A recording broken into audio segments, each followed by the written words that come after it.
You're listening to The Bloodshed Baddies.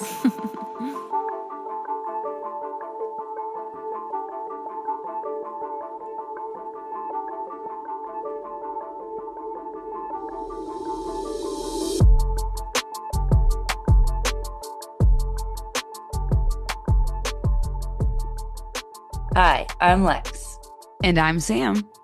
and we are the Bloodshed Baddies. Happy 2025, baddies. What's up? What's up? Let's go. We are actually recording this on the very first day of 2025. New Year's Day. Woo! Okay, Sam, I got a this or that for you. All right, love it. Let's go. Oh, you got to answer too, though. I'll answer to you. Okay. Okay. Early bird or night owl? Oh, more of an early bird, I would say. I'm neither. I'm a middle of the Just like, afternoon kind of girl. what one would you lean more towards? When are you I more cannot get cheerful? I cannot get up early to save my life. Okay. I'm a annoying, cheerful morning person. Pancakes or waffles? This one is such a hard one, but pancakes. Oh, waffles. Oh, Beach or toppings? mountain? Oh, toppings. So I really like peanut butter on my waffles. Like I'd rather do Oh. peanut butter than syrup. Ooh, okay. I gotta try it. Maybe I'll change to waffles. Beach or mountains? Mountains, but I could change that tomorrow. But I want to live by the mountains so bad. I think beach, but I like the Oh, mountains a lot too. I was gonna say, I know you love the mountains. Socks or barefoot? Bare feet all day, every day. Ugh, no, socks or slippers. I never have bare feet ever. Okay, I do like the slippers, but like my toes need to breathe. I like my toesies to No, breathe. no. My dogs are covered at all time. Ice cream in a cone or a cup? A cup. I don't really like A cones. cup. A cone is too difficult. I agree 100%. Okay, that's my this or that. Love it, love it. How was your New Year's before we get into it? It's fun. We had a little party with my friends at my house and we had a good time. Very nice. Mine was very nice as well. My husband and I do like a little blanket for it, nice dinner every year, a little tradish, and it was great. So glad you had it. I hope you all had a happy new year, and 2025 is going to be our year. Woo woo. Let's do it. All right, all right. This first case of the new year is truly such a wild story. I wanted to switch it up a little. So, right off the bat, I'm going to let you know that this is a survival story, which, after I tell you the story, is so unreal and so insanely incredible. I also watched two different series that covered this, along with other research that will be linked, of course. But it was I Survived Season 6, Episode 8, and House of Horrors Kidnapped Season 1, Episode 1, both of which she is on and talks about her experience. So I highly, highly recommend if you found this interesting to go watch those both. But anyway, today I will be telling you about the miraculous survival story of Tika Adams. I'm so excited because I know the story and it's so good. I'm so excited. It is so insane. In 1996, Tika Adams was just 16 years old and living in Washington, D.C. Tika admits that she was a wild teenager that was just really rebellious. She didn't want to listen to her parents or abide by anyone's rules, so she ended up running away from home at just 16 years old. At first, she was just hopping from like friend's house to friend's house, but then she ends up living on the streets for about the next 10 years. Ooh. She also admits that in those 10 years, she got caught up in the wrong crowd and just where she didn't want to be. So already, Tika, our girl Tika, has lived a life. At 29 years old, Tika recognizes she hasn't made the best choices and that she's in a rough spot. And she's like, I need to make some changes, which is incredible.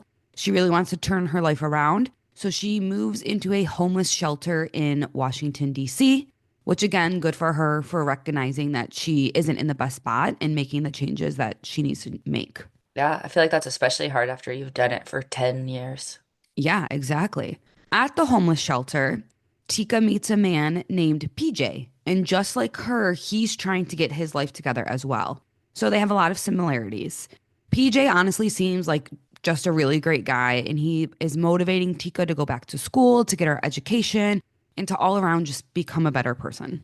4 months later, Tika and PJ are married and expecting a baby.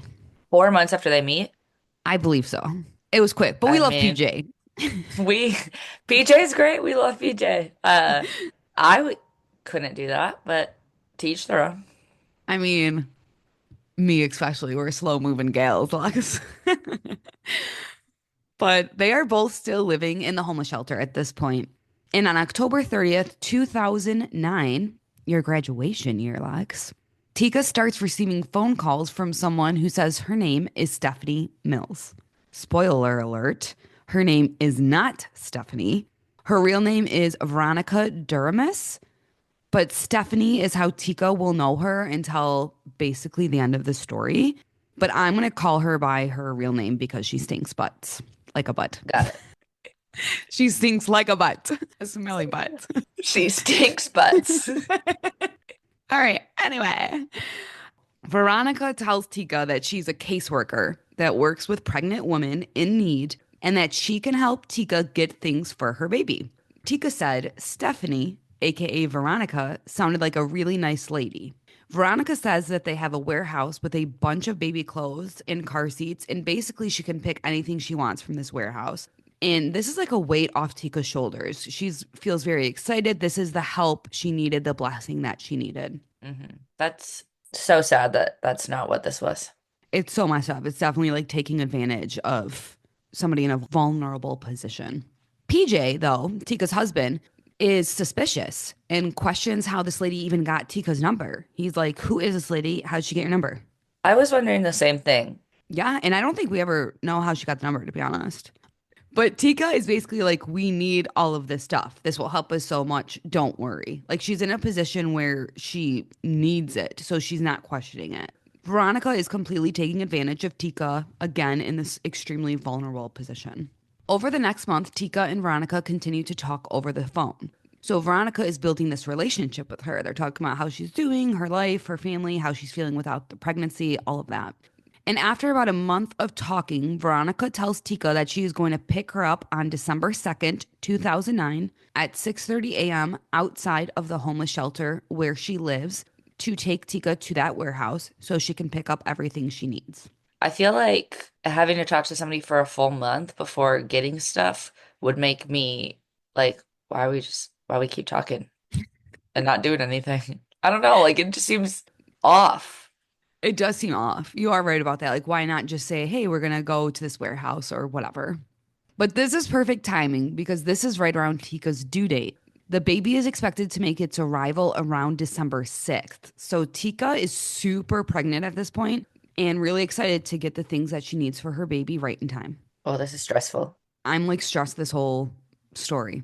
But even like Ah, if this was a good thing, oh, like yeah, you could go into labor on the second or before that, like, and not have anything. Like that's got to be so much stress on Tika. 100%. After Veronica picks Tika up, her car starts making a rattling noise. And Veronica is like, hey, we are pretty close to my house. Do you mind if we stop by? Because I have someone who can come look at my car really quick and just make sure it's safe to drive. And Tika really believes Veronica slash Stephanie at this point and really believes that she's a caseworker just trying to help her out. So, of course, she feels safe and she says she doesn't mind. And Veronica takes her to her apartment in Suitland, Maryland, which is 10 miles outside of DC. I would be like, this is uncomfortable. It would be weird as can be for sure, but you might just be like, okay, like whatever, like a friend's gonna come by real quick. Like I could have rationalized it, I think. Oh yeah, I could have rationalized it too, but I think all the red flags would be going up to me. I'd be like, well, this is weird. Yes. I also don't It, like going to someone's house that I don't know. So I'd be like it's always very awkward. uncomfortable in this situation. Like, I don't know you at all, and I'm gonna go to your house. I just want my baby stuff. But they both go inside the apartment to wait for the friend because it is December, right? It's cold. And Tika says she feels comfortable there. Tika admits she felt comfortable in the apartment and she is talking with Veronica, laughing with Veronica. At some point, PJ even calls Tika and asks her where she is. Tika says she's fine and she tells her husband PJ not to worry. Tika will later admit that she really had no idea where she was at this point, like what city she was in, where she was. So, this is the reason why she didn't tell him exactly where she was at. Oh, I know. Tika could also sense the nervousness in PJ's voice. And then she starts to get a little nervous herself, but again, she isn't sure what to do. She's at this random lady's apartment. She doesn't know where she's at. Like, what would you do at that point? I wonder if PJ's a true crime girly. PJ. PJ did though. He like felt Like the he's been suspicious flags. and weirded out the whole time. I feel like he's like us, where it's like any little thing we're like, that could be a murderer. Yeah, literally. At this point, Tika and Veronica are watching a movie. And I think that in one of those series, she mentioned that it was precious. And Veronica even like makes her something to eat. Then in a split second, Veronica snaps. Veronica throws a quilt over the back of Tika's head and starts beating her with an iron fire poker. Whoa. Yeah, just in a split second snap. Veronica hits her about 10 times and Tika's head splits open. Oh my gosh. Tika jumps up and runs to the front door. But the Let's front go, door, Tika. Tika is such a baddie. The front door has like three locks that are all locked and they're like different, like the chain locked, that lock. So she's trying to mess with these Why? locks Why you got three locks on your door? For this because she's reason. cray. And unfortunately, she's unsuccessful because Veronica grabs Tika at the door and tackles her to the ground. They start wrestling and blood is getting everywhere because remember, her head is split open. And head wounds bleed so much. Oh, yeah. Your Yes. head bleeds so much. And somehow a pregnant Tika gets on top and grabs Veronica by the throat and starts squeezing it. But as Tika is choking Veronica, she starts feeling weak because she's pregnant and she's losing blood from the gashes on her head. And Veronica starts hitting her again with the fire poker. So sadly, Tika passes out. Oh, good for her Just for insane. fighting so hard, though. Yes. Cray Veronica gets up and grabs Tika by her ankles and pulls her to the kitchen as Tika starts to like come through from like passing out. How big is this woman? She is not too big, but definitely has some strength in her. However, I think most of this is because Tika is so pregnant and she had the upper hand by hurting Tika, is how she can do all this. Probably adrenaline as well. Yeah. Ugh. I was gonna say, I feel like it's hard to drag like dead weight body. Oh, yes. Things get really awful from here as a trigger warning. Tika's on the kitchen floor, and Veronica comes back into the kitchen with a box cutter. And Oh, she takes it and cuts Tika on her right side. And this is so eerie, but after she cuts her, she kneels besides her and Veronica starts praying. She's she base praying? she's basically asking God to forgive her and saying that she is a sinner, which like girl I'm you are. sorry. You're doing, what is that called when you go to your penance? You're doing your preemptively doing your penance. Hey, I know this Yes. is wrong, but maybe if I pray about it. Yeah. Also, that must be terrifying to be like coming in and out of consciousness while somebody cuts you open and they're praying for forgiveness while they do it. I cannot imagine the fear running through her veins. I can't imagine it. Veronica wipes Tika's neck and then starts freaking out, saying her son will be home and that she needs to clean up the blood. So then Veronica starts cleaning the blood in the apartment up while Tika is on the ground in the kitchen, which is just, again, very eerie to me. So she cuts Tika and then is like, oh, I gotta clean this all up while Tika's still like actively bleeding. Basically. Okay. We'll find out that Tika got pretty lucky and her she doesn't bleed out as much as she could have. Like I'm not a doctor, but like her blood clotted or something and she got like very lucky in that situation. Okay. So Veronica's cleaning up the blood, she's cleaning up the apartment a little bit, and Tika's on the ground in the kitchen. And while she's on the kitchen floor, Tika basically thinks she's gonna die here. And she feels really helpless. She also hears her phone ringing, knowing it's her husband. Oh my God. Yes, and this makes her That's feel even more torture. hopeless and tortured. Oh my God.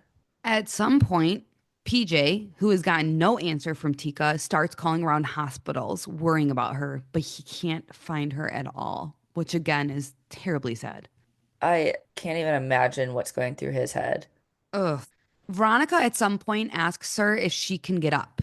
And Tika is like, I don't think I can. In one of the sources that I read, it said Veronica told Tika to get in the shower and that Tika does this because she really is trying not to die and does not have energy to fight her off. After Tika showers and cleans the blood off, Veronica starts clipping her fingernails. And Tika is This is weird. and Tika is like, "Why are you clipping my fingernails?" And Veronica tells her because her DNA is probably under her fingernails, so she needs to clip them. Oh my God. She's a criminal mastermind. I know. This crazy chick knows what she's doing, and it makes it that much more scarier. With no one knowing where Tika is, she realizes her only hope is to escape at this point. No one knows where I am. It's up to me, basically. So Tika continues praying, and she's promising to do something better with her life if she can make it out alive. So she's like, God, if I make it out alive, I promise I'll do something better with my life, which is so sad So because she already sad. was, doing better things and whatnot. But Tika is then taken to the bedroom where there's just a mattress on the ground. No, nope. This is, I don't know what it is about like weird mattresses and stuff. I looked at this one house when I was house hunting, and the mattress wasn't on the ground, but it was very low. There was nothing else in this bed but like a low bed frame and a mattress. And on the mattress, there was just like a pile of change. And it No, was run. the most eerie fucking thing I've ever seen in my entire life. I don't know why mattresses just alone are so creepy, but they are. Were there sheets on the mattress? No. Okay, I hate that. Yeah, run. Did you get the house? No. Right? No, no, no, no, no, no. No, we walked out. Dustin's dad and I walked in and we were like, thank you, bye. Thank you. Bye. But the mattress is just on the ground, and thankfully, the bleeding on her belly eventually stops, which is miraculous. Tika also starts talking to Veronica about her family and Veronica's family, hoping this would garner some sympathy or let Veronica let her escape. But Veronica really isn't saying anything, and she's just like pacing around the room, which is also super scary. And just weird. Everything about this is just weird. This takes us to day flippin' two. It is now day two. What? Yes. I don't like remember that it lasted this long. Oh, girls, just wait. And Veronica's son. So she actually has a son. Because when at first I was watching this, I'm like, this crazy girl doesn't even have a son. But Veronica's son comes home, her 17-year-old son. And so creepily, Veronica tells her son to hold Tico's wrist while she ties them with like a do-rag and also says that Tika is a feisty one or a fighter or something so insane like that. And her 17-year-old son listens and does it. Okay, first off, that's so traumatic for this little kid. Yes. So traumatic. Second off, do we know if she's done similar stuff like this before? She had some things on her record, but it was nothing like this. I feel like you don't just walk in one day at 17 and your mom's like, this is a feisty one, tie her up, and you do it like it's normal unless it's normal for you. Yeah, Ugh. I know. But he listens and he does it. And Tika is kept tied throughout the night, which takes us to day three. Oh my God. I know.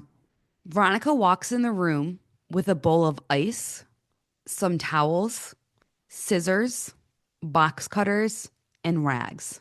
No. Mm-mm. She also takes the lampshade off, which I'm honestly not sure why, but really weird. What? She's got it. There's something wrong in This the is when brain. this is when Tika realizes, like, oh my God, it's not me she's trying to kill. It's my baby that she wants. And I just can't even imagine feeling that or the what was running through her head at that point. Especially when you're tied up. You've been in this house for 3 days. You've been beaten up. You're literally about to give birth, days away Yep. from your due date. Veronica also takes duct tape and puts it around Tika's face, gagging her. Puts it around her wrists and her ankles as well. Veronica also puts on some music and turns it on really, really loud. Oh my God. In the I Survived episode, Tika said it was Michael Jackson, and so for some reason that just stresses me out. Oh my God. Veronica then proceeds to cut Tika open. Ugh.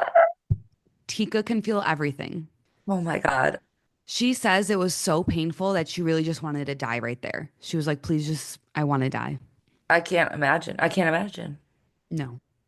Every once in a while, Veronica would stop what she was doing and go and talk to someone on the phone or do something else and then come back. This is so casual for Veronica. Yes. At some point, Tika convinces Veronica that the tape is cutting off her circulation, and Veronica removes all of the duct tape on her. Wow. Veronica also ends up cutting Tika's bladder, thinking that it was the water sac. Oh my gosh, I don't even know what happens when you get your bladder cut, but I feel like nothing good. It's got to be extremely painful. I can't even imagine. Tika starts going into shock. Her stomach is open. She's freezing, but she's sweating at the same time. And Veronica says to her, because she thinks she cut the water sac and not the bladder, I already cut the water sac. Do you want me to grab the baby or do you want to get some sleep? I'm sorry. I'm sorry. What? Yes. Which even Tika in one of the episodes was like, I really don't know why she asked me that. But Tika says, I want to get rest. I need to chill out and sleep. And for some reason, Veronica halts her homemade C-section and leaves Tika to get some rest. Uh, it takes a lot to make me speechless. Right. I am a yapper, and I don't even know. I have literally no words. Insane.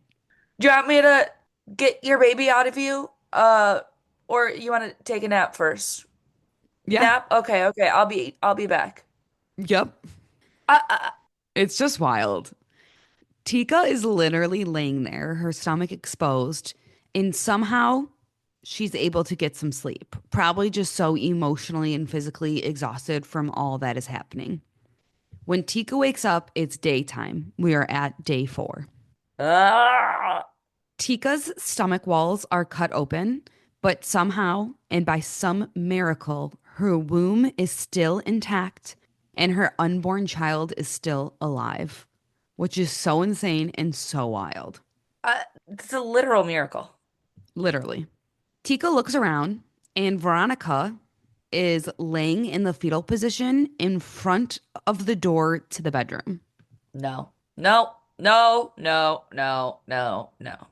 Tika has been working on the do-rag tie on her wrist, chewing it loose, and finally it's loose enough to get her hands out. So her hands are officially free. She gets her hands out, and her ring on her finger hits the metal bowl No, and makes a noise. no. This is But a scary movie. it This is a literally horror is. movie. Tika freezes, but Veronica doesn't move. And Tika realizes here that she's asleep, and this is her chance to escape. Tika is so weak, and she's just like praying to God, please help me, please get me out of this door, please, please, please.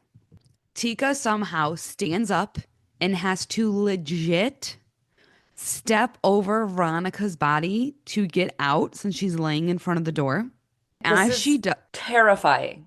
as she does this, blood is legit dripping from her and onto the blanket that Veronica is using. Oh my God. This is literally a scary movie. It literally is until the end of this. Imagine the fear of trying to be quiet, trying not to get caught, and stepping over the person who has taken you hostage and then dripping blood on them. Just imagine that. No, I literally have so much anxiety right now. I have so much anxiety right now, and it's not even happening. I literally wrote, I can't even imagine that. I literally feel And like I want I to vomit. I know that it's a survival story, so it's not a horrible ending, but I'm still anxious about it. Tika keeps going and she gets to the front door and realizes Veronica's 17-year-old son is sleeping on the couch. Oh my God. And she's freaking out because she has to unlock those 3 locks very quietly and make sure that neither of them wake up. Thankfully, Tika gets the door open and runs, well, as much as she can outside, right? She's basically waddling outside, and no one is Yeah, outside. Because her whole ass stomach is open. Yep. This is a lot. So, trigger warning for what I'm about to say. Because remember, she's bleeding from the stomach that was cut open and her organs are exposed. Ah! At some point, Tika's stomach starts to fall out. And she literally Oh, has I'm gonna barf. and she has to hold it under the t-shirt she is wearing. I I have no words. So she's holding her stomach under her t-shirt and then she starts banging on people's doors, just hoping someone will come out and answer and help her. At some point, she falls to the ground, of course, because her stomach's Yeah. exposed, she's pregnant, bleeding, all of the above. And this next part, Lex, if it wasn't already like a scary movie, is like a scary freaking movie. Tika collapses on the stairs, and Veronica, who must have woken up from all this noise, No, no, no, runs to her. She is with her son, and Veronica puts her arms under Tika, trying to like help her get up. no. Tika just starts screaming for her life, literally, and kicking her legs in the air. Imagine how painful that would be. And thank the Lord, a male neighbor walks up to them and is like, "Is everything okay?" Veronica thinks on her feet and is like, "Oh, she just had a miscarriage and she's freaking out. We're just trying to help her." This bitch. Tika is begging for this man to believe her and is saying that it isn't true and that Veronica is trying to kill her and he's begging him to help her. The man is obviously in shock and he's not really sure what to do. He's like what did I just walk into essentially? But then Tika lifts up her shirt. I was just gonna say, I feel like I would lift up my shirt and be like, she fucking did this. So smart to show how she was cut and show her insides to this man. And this is when the man is like, no, no, no, no, no, takes out his phone and calls the police. Can you imagine being that man? You like I would, walk up on these two women fighting and you're like, what is going on? This is crazy. And then one of them lifts up their shirts and you see all their organs. no, I don't, What? What? I, I would just start bawling my eyes out. I clearly would dial 911 first, but I would just start bawling my eyes out. Like the trauma on this man. Right. Veronica and her son take off and run away from the scene. When police get there, and this again is pretty graphic, they find Tika with her abdomen cut and her intestines, stomach, and placenta exposed.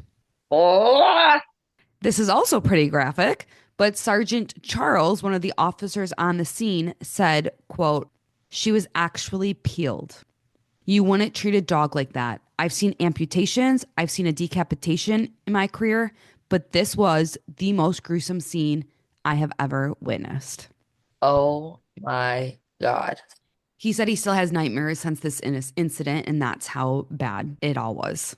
Can you imagine that seeing a decapitation is less grotesque than this?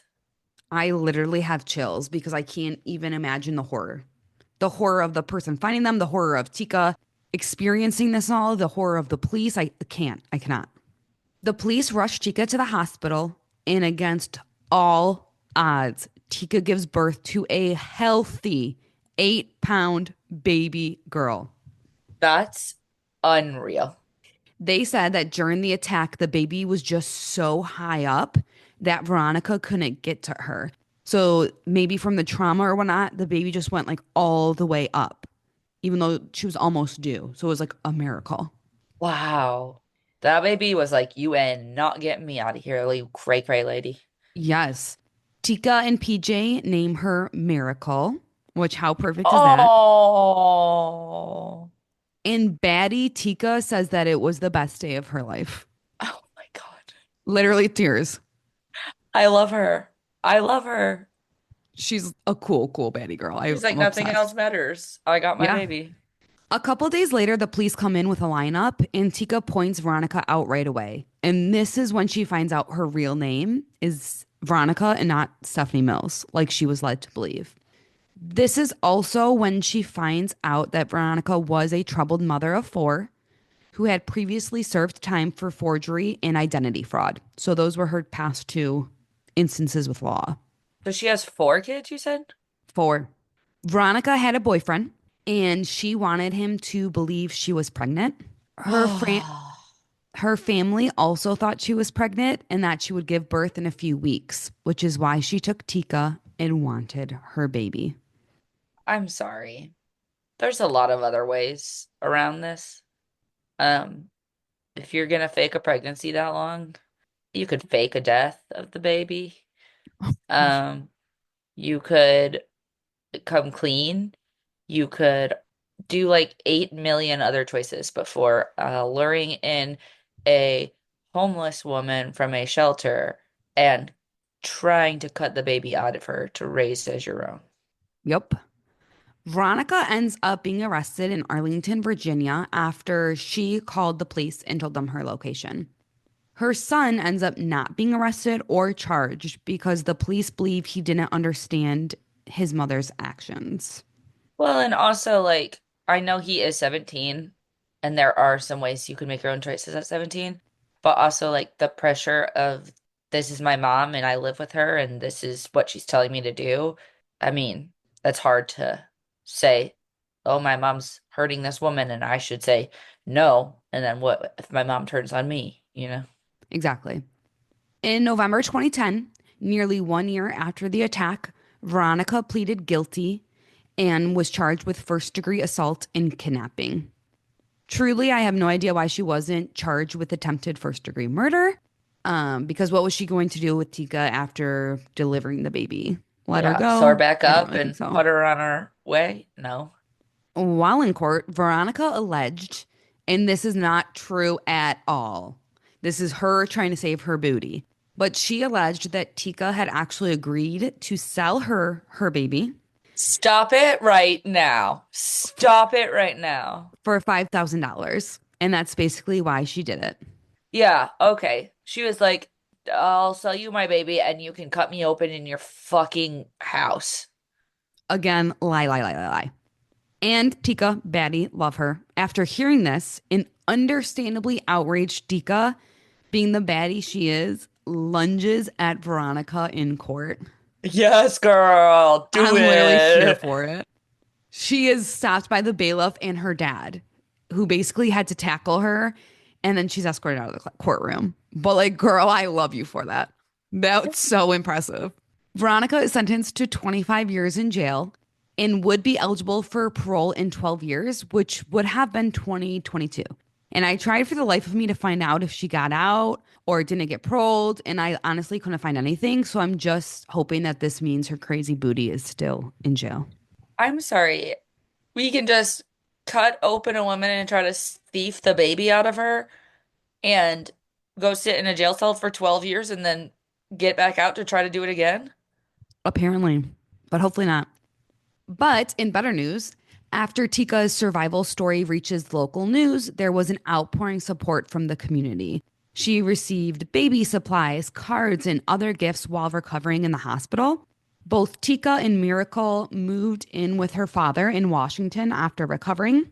And by 2014, Tika and PJ have a home of their own, a growing family, support from her family she made up with, and Miracle is healthy and thriving. Oh my God, that's so freaking heartwarming. I know. Tika ended her I Survived episode saying, quote, I survived because I was coming to a point in my life where I started to love myself and respect myself and cherish life. I survived because of God and my support system. I know a lot of people love me and I know that God loves me. And that is the miraculous, miraculous, miraculous survival story of Tika Adams. I got a little teary-eyed when she said that she loved, like, started to love herself.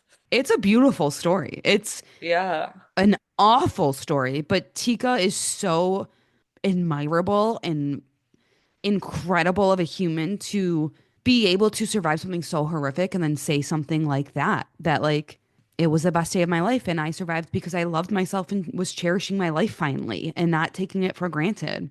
My gosh. Wow, that was cray cray.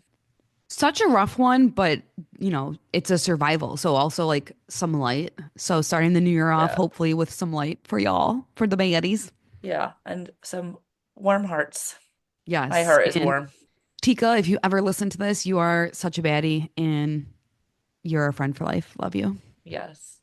And don't be a cray cray Veronica. Please, for the love of God, no. Veronica, I hope you're in jail still because that's where you need to be, or a mental Yeah. hospital, Or both. or both. Also, baddies, keep an eye on the Insta for our January book that has not been decided by yours truly, Lex. I was gonna text the group today. So look out soon and look out for our reviews of the naturals, and that mini episode should be coming soon as well. Yes. Thank you so much for listening. If you are listening to us on Spotify or Apple Music or whatever platform, go ahead and like and subscribe and follow or whatever it is on those platforms. And head on over to our Instagram at Bloodshed Baddies. And if you have any ideas, you can either DM us on Instagram or send us an email to bloodshedbaddies@gmail.com. Don't forget to give us a nice review and to tell your friends. And never forget that the intro music is made by our awesome cousin Vinny, who also puts out music. So give him a listen and tune in next week for a Lex episode. Woo, woo, woo, woo. Bye, baddies. Love ya.